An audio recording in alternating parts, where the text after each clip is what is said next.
Dahulu penampilannya urakan, rambutnya panjang dan sedikit gimbal. Itulah Yuki Arifin Martawijaya atau akrab disapa Yuki Pasben. Namanya pasti sudah tidak asing lagi bagi pecinta musik tanah air. Bergelut dalam industri musik mengantarkan Yuki pada ketenaran dan kesuksesan lantaran lagu-lagunya kerap digemari jutaan penggemarnya.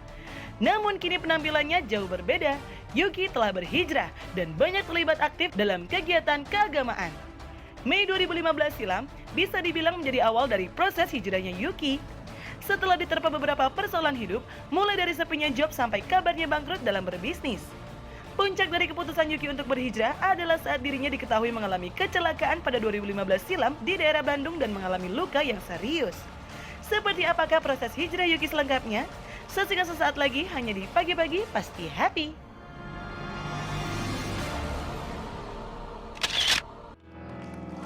Oke, sekarang kita sudah dengan Yuki Pasben, ya vokalis band dari Pasben yang dulunya dengan gayanya yang wow. Kalau bahasanya urakan lah ya. Ya, ya. Sekarang alhamdulillah sudah berhijrah. Kita lihat dulu artikelnya ya Mas Yuki ya. Pernah kecelakaan. Yuki Pasben merasa diperingatkan untuk berhijrah. Kalau boleh cerita Mas Yuki, itu tahun berapa, tanggal berapa dan kenapa bisa kepikiran untuk berhijrah? Ya, separah apa Ya. waktu itu kecelakaannya? Kecelakaan saya tahun 2015. Waktu itu saya memang ngambil kerjaan dua kerjaan di dua tempat. Di Tasik bersama Pasben dan di Bandung bersama home band di kafe di sana di Bandung. Jadi saya baru selesai turun panggung dari Tasik itu jam 9 lebih seperempat. Jam 9 lebih seperempat saya pakai motor ngejar waktu karena jam 11, setengah 12 harus sudah di Bandung. Ternyata saya nggak nyampe di Bandung, saya tabrakan di daerah Cileunyi. Daerah Cileunyi dalam kecepatan lumayan cepat sekitar 95 km per jam. Yang nyetir siapa Mas? Ya, Pak? Yang nyetir siapa itu? Yang bawa mobilnya? Ya, saya bawa pakai motor. Oh, apa motor? Pakai motor sendirian. Oke, oh sendirian. Sendirian, Sendirian. naik motor. Ya. Oke, 95 km per Ya, jam. 95 km per Kalau jam, motor mah tiba-tiba kenceng banget itu. ada orang nyebrang seakan-akan saya nggak ada. Oke, oh nyebrang aja gitu Ya, ya? nyebrang aja begitu saja di depan muka. Jadi arah nyebrangnya juga arah berlawanan yang menuju motor saya. Dengan motornya gitu. Dari arah berlawanan dia ada di sebelah kiri jalan. Jadi dia melawan arah. Saya pikir kalau orang udah ngelawan arah gitu kan biasanya masuk ke dalam gang atau belok ke jalan kecil gitu ya. Tiba-tiba dia nyebrang begitu saja di depan saya. Dan kami nggak bisa menghindari benturan. Saya juga nggak sempat angkat tangan untuk mijit rem atau apa berubah. Saya cuma sempat pegang stang yang kencang supaya nggak kelempar. Iya. Dan lama tidak kelempar. Tapi Tetap kelempar tetap Mas? enggak kelempar tapi Iya, Jadi pegang jatuh sama stang, motor-motornya. Refleks ya. Kalau orang kecelakaan merasa dapat gangguan luar biasa pasti refleks lah. Gak mungkin gak refleks, dia pasti ada nafsu, ada Iya. apa ya pengen marah gitu kan. Saya berdiri sempat keluar kata maki-makian sedikit, tiba-tiba badan jatuh ke kanan. Bruk gitu. Wah, ini kaki gua nih gitu. Oh ya? Kakinya kenapa Mas? Dia tempurung waktu itu pecah. Aduh. Terus tulang Itu belum kerasa tuh waktu Oh, awal-awal? belum kerasa kan. pasti. Karena masih kebawa emosi Ya, juga kebawa pasti emosi. kan. Kebetulan ada orang yang berboncengan naik motor walaupun ke arah yang berlawanan, dia berhenti, kemudian paman dan ponakan, mereka turun, langsung nyapa saya begitu lihat saya buka helm, dia langsung nanya, Kang katanya, mau kemana ini? Saya bilang bisa antar saya nggak? Mau kemana? Ke rumah sakit atau ke polisi? Saya bilang antar saya ke kafe di Jalan Oh Supratman. tetap mau, iya. Jadi saya cari posisi duduk enak, jadi digeser dikit sakit, lurus dikit sakit. Wah saya cari posisi yang enak betul-betul sampai dapat, ini enak nih posisinya nih gak sakit. Saya naik ke atas motor, dibonceng sama dia, saya minjem stepnya dia. Boleh kaki kamu geser naik ke atas mesin, saya pinjam step kamu. Iya Kang katanya, saya naik gitu, saya pegangan sebelah. Terus karena nggak bisa ngebut kan, jadi 45 menit mungkin baru sampai, jadi jam 12 tepat kita baru sampai di. Itu dengan keadaan kaki Dengan kaki seperti orang itu, yang seperti ya. itu. Burungnya pecah ya. Ternyata pada nunggu di sana. Panitia lagi pada nunggu lagi panik karena belum nyampe-nyampe juga. Iya. istri saya ada di sana juga. Oh, Jadi, ada di sini ada juga nunggu. ya, istri saya juga nunggu di sana. Ada kru yang urus juga semuanya, namanya Obi. Begitu ngelihat saya dia kaget, gimana mau terus atau saya bilang terus dulu aja tugasin bayar bayar kerjaan dulu. Iya. Saya naik atas panggung masih sempat 10 lagu walaupun sambil duduk. Selesai 10 lagu saya langsung diangkut berobat ke Singaparna, ke gunung. Iya. Jadi balik lagi ke Tasik lagi. Iya. Balik lagi ke Tasik 5:30 baru sampai sana. Alhamdulillah saya di sana hampir 2 bulan lebih. Jadi yang diurutnya pagi diurut, siang diurut, malam diurut. Terus gitu setiap hari. Sampai akhirnya bisa jalan lagi dan alhamdulillah sehat kembali. Sehat alhamdulillah. Waktu itu. Kalau mohon maaf Mas Yuki itu tapi kok pakai apa nih? Ini tabrakan lagi yang kedua kalinya. Hah?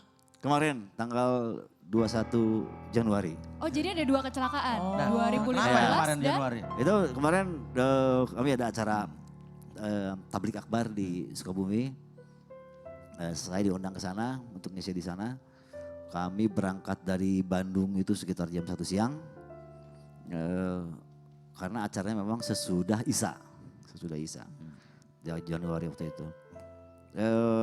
Kami sudah masuk ke Cianjur, ke bypass Cianjur ya. Sebelum kota Cianjur kalau dari Bandung ada bypass baru gitu, jalan baru. Itu arahnya ke Sukabumi. Masuk jalan itu kurang lebih baru sekitar 10 menitan jalan itu dan jalan bypass. Jadi semua cepet. Ya. Ya. Semua yang lewat situ jalannya cepet, nggak ada yang pelan. Mungkin 70, mungkin 80 gitu. Paling kecil, paling pelan juga 60-an. Tiba-tiba datang dari depan truk yang bannya kempes sebelah kanannya. Jadi dia ngebanting di depan mobil kita. Iya. Ngebanting di depan mobil kita. Jadi jaraknya sudah sangat pendek, kita nggak sempat ngerem. Sama sekali nggak sempat ngerem. Jadi ngehajar itu truk. Dan saya duduk paling belakang, kelempar ke tengah. Kelempar ke tengah. Kita nunggu evakuasi itu sekitar 1 jaman, enggak 1 jaman, 40 menitan lah. Akhirnya dibawa, kita tabrakan jam 5 lebih seperempat, masuk rumah sakit itu pas adzan maghrib. Kemudian saudara-saudara datang sejam kemudian diputuskan kami dibawa pulang ke Bandung dan dioperasi di Bandung. 2 kali kecelakaan. Ya jadi operasi ini pasang pen dari, lumayan panjang Ya. pennya dari ujung sampai ujung. Itu kecelakaan kedua, mohon maaf itu patah lagi Ya. atau memang Enggak. patah yang baru? Patah yang baru. Kata yang Aduh. baru. kali ini dari pinggang ya, dari Padahal Ya. kecelakaan pertama udah aman Udah, ya? udah aman. Iya Mas ya? Ya. Nah, Kang Yuki, ini hidayahnya akhirnya berhijrah datangnya dari mana? Bener nggak katanya malah gara-gara ditipu sama teman? Ya, nggak ditipu sih, kesalahan aja itu sih, kesalahan pribadi. Gimana? Jadi saya ini bangkrut 2012 lah ya, 2012 dengan hutang yang sangat besar. Kemudian karena merasa hutangnya sangat besar, saya kerjanya cuma bangun pagi, pulang tengah malam. Semua kerjaan saya ambil buat bayar hutang. Ya. Buat bayar hutang. Kerjanya Alhamdulillah. cuma ngamen doang gitu Mas? Ya enggak, segala macam. Oh, segala macam. Segala macam sampai proyek-proyek pemerintah saya ambil juga. Ya, jadi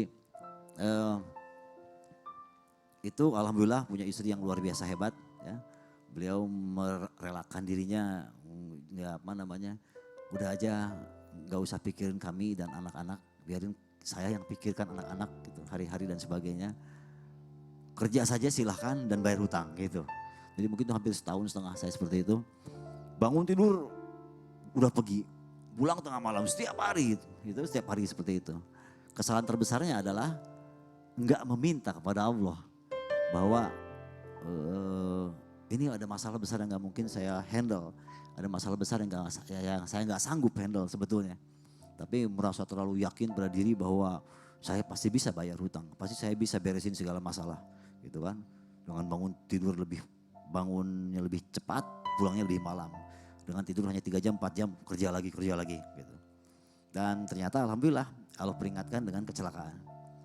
Jadi kecelakaan itu adalah waktu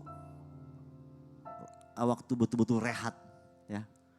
Waktu betul rehat, dikirim ke Singaparna, berobat di Singaparna selama 2 bulan. Itu waktu yang betul-betul evaluasi diri. Sholat juga ngapain cepat-cepat karena nggak bisa kemana-mana kan. Iya. Ya. Berarti Zikir bed rest juga. total selama 2 bulan itu ya? Ya, zikir juga nggak usah cepat-cepat, ngapain juga buru-buru zikir beres gitu kan. Tuh nggak bisa kemana-mana juga gitu kan. Iya. Jadi itu semua yang awal bagaimana akhirnya oh iya ini kesalahan saya, ini kesalahan saya, ini kesalahan saya, ini kesalahan saya. Nah tapi itu tadi memang manusia ini otaknya memang sombong ya. Kita ini memang manusia sombong, punya sifat sombong, punya sifat merasa yakin bisa menyelesaikannya. Kemudian merasa yakin bahwa bisa mengatasinya gitu kan. Jadi Allahnya hilang dalam benak, Allahnya hilang dalam pikir kita. Nah kemudian kalau mau jujur hijrah sebetulnya itu baru terjadi di 2016. Pas apa itu? 2012 ini saya ditipu teman. Nah ini betul ditipu teman asli. Iya. Saya ditipu teman masuk masjid. Jadi teman saya udah mulai setelah kecelakaan, setelah berubahnya doa dan sholat, tiba-tiba teman-teman itu jadi berubah. Allah kirim teman-teman yang berbeda. Sahabat-sahabat mulai berbeda daripada sahabat-sahabat sebelumnya. Kalau dulu banyak sahabat-sahabat yang masih selengean ya. Datang dalam keadaan Widih, Raja Wali. gitu ya. Gitu. Widih, mantap. Tiba-tiba jadi berubah. Datang-datang yang mulai berjenggot, datang-datang mulai yang antara ngomongin perkara agama. Mulai teman-teman datang ustadz datang ke rumah. Allah rubah aja ya. Yang datang ke rumah tuh beda. Hingga kami secara nggak sadar kami bersahabat dan mereka saling mengajak kita.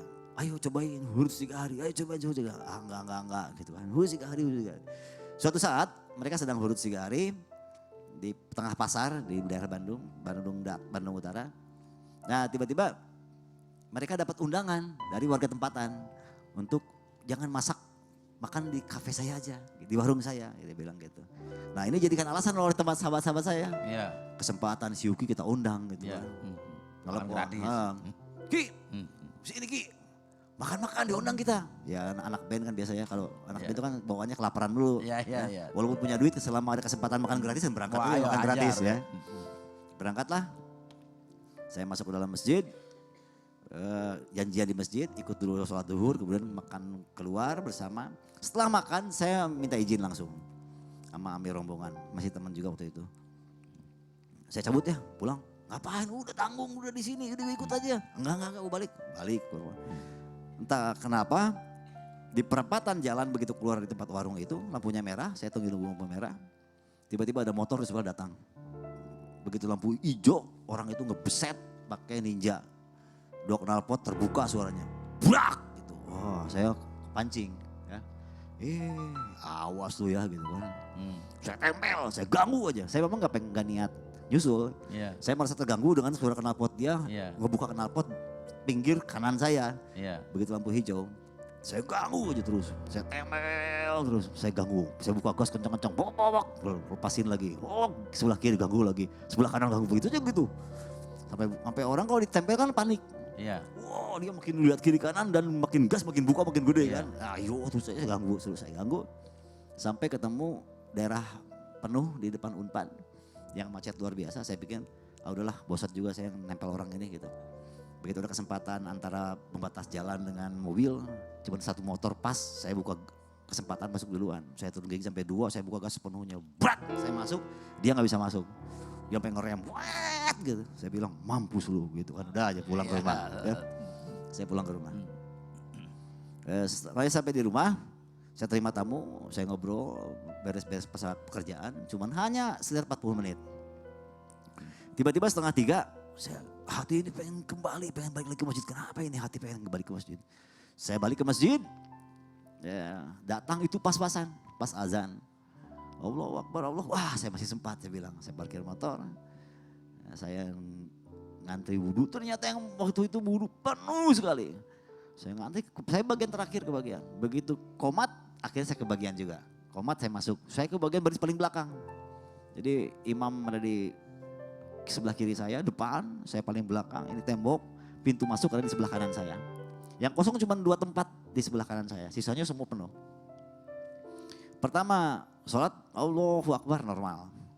Doa awal normal ya. Terus begitu Al-Fatihah masuk, tiba-tiba ada orang masuk lari sebelah saya. Itu baru niat udah gandeng suaranya, udah ribut suaranya. Saya bilang ada orang gila dari mana ini sholat ngaco gini bilang. Terus dia kan niat nih, tangannya begitu takbir tangannya buka. Allahu Akbar, kena muka. Hampir kena muka, saya pengen mundur. ini kenapa nih orang gila dari mana nih? Sholat ribut banget. Ternyata Saya bilang saya nggak mau terganggu, saya harus fokus. Saya diam aja, saya harus fokus. Begitu imam, kan sholat tidak dizaharkan kan kalau sholat asar kan. Cuma tiba-tiba Allah, itu orang itu kayak ngebut, kayak pembalap. Allah duluan. Suami Allah duluan. Allah duluan. Saya bilang ini orang gila ngapain juga kebut-kebutan gitu kan. Iya. Saya tenang, ikutin ternyata dia. setelah selesai Nah sholat. rakaat kedua saya baru sadar. Allah ini tadi siang kebut-kebutan naik motor dibayar kontan hari ini juga. Ini dibayar kontan gitu. Saya semenjak rakaat kedua itu saya udah ngaco sholatnya. Dari mulai Al-Fatihah ketiga itu udah Bismillahirrahmanirrahim. Astagfirullah, ini bener dibayar kontan tadi. Aduh, masa sih dibayar kontan? Siapa saya? Kenapa saya dibayar kontan gitu? Selesai sholat, saya nggak ada zikir, nggak ada doa. Saya langsung keluar, saya langsung ngelamun di depan masjid. Ngerokok aja, ngelamun aja. Apa bener ini saya dibayar kontan tadi kebut-kebutan sama orang tadi gila-gila ini sebelah. Langsung ya. Saya bilang gitu. Tapi begitu teman-teman keluar dari masjid, habis zikir doa, saya nggak gengsi tinggi kan. Saya nggak bilang apa-apa. Saya pulang ya, ngapain buru-buru pulang? Balik-balik, saya mau balik, saya bilang gitu. Ya akhirnya saya pulang, tapi setelah merenung, seminggu kemudian saya akhirnya bilang pada kawan-kawan, oke, saya ikut kalian gitu. Akhir itulah awalnya. Itulah tuh awalnya. ya. Oh, Semua emang ceritanya hidayah bisa panjang ya. datang dari mana aja. Iya ya. betul ya. Kalau dengar dari ceritanya Kang Yuki, minimal bisa ngambil 3 kesimpulan. Apa aja? Pertama, Kang Yuki bekerja melupakan Allah. Padahal ya ayyuhalladzina amanu ista'inu bisabri wassalah. Kalau kita butuh sesuatu, wahai orang yang beriman, mintalah kepada Allah dengan sabar dan salat. Kang Yuki melupakan Allahnya karena semuanya menurut dia mampu. Padahal dia lupa bahwa semuanya hidup di alam dunia ini dikendalikan sama Allah. Yang pertama, yang kedua, 2 hal yang tidak akan pernah terhindar dari hidup kita. Yang pertama, rizki. Yang kedua, maut. Kemanapun dicari, kemanapun kita menghindar, nggak bakalan terhindar dari 2 perkara ini. Rezeki Udah pasti sudah datang diatur. ya. Kenapa? Udah pasti datang ya. Sudah pasti datang. Dikejar nggak dikejar, mau jujur, mau nipu, rezeki pasti sudah Allah batasi. Sudah diatur ya. Yang kedua, mati. Kematian. Dimanapun, sedang apapun, bersama siapapun, pasti mati. Itu udah pasti. Yang ketiga, lagi-lagi kita harus bilang bahwa kita nggak bisa membuat orang lain menjadi benar. Tugas kita hanya mengajak orang kepada jalan kebenaran. Betul. Lagi-lagi harus mengatakan itu. Kenapa? Sebab yang dilakukan oleh sahabat-sahabatnya Kang Yuki tadi bahwa dia cuma ngajak. Oh gue ntar dulu. Gue gak mau. Akhirnya pulang tapi ngebet pengen balik lagi. Innaka lan tahdi man ahbabta. Innallaha la yahdi may yasha. Allah itu yang memberikan hidayah, yang membuat benar, bukan manusia. Berarti intinya kebahagiaan atau cobaan itu semua ujian dari Ada Allah ya. hikmahnya. Ada di balik. hikmahnya. Oke, mudah-mudahan kita banyak dapat hidayah dari cerita Kang Yuki hari ini. Dan terima kasih banyak Kang Yuki. Sama-sama. Ya. Dan setelah ini kita kedatangan pedangdut yang mobilnya ditabrak oleh orang yang tidak bertanggung jawab. Kenapa? Lagi ngapain kok bisa ketabrak? Tetap di pagi-pagi pasti happy.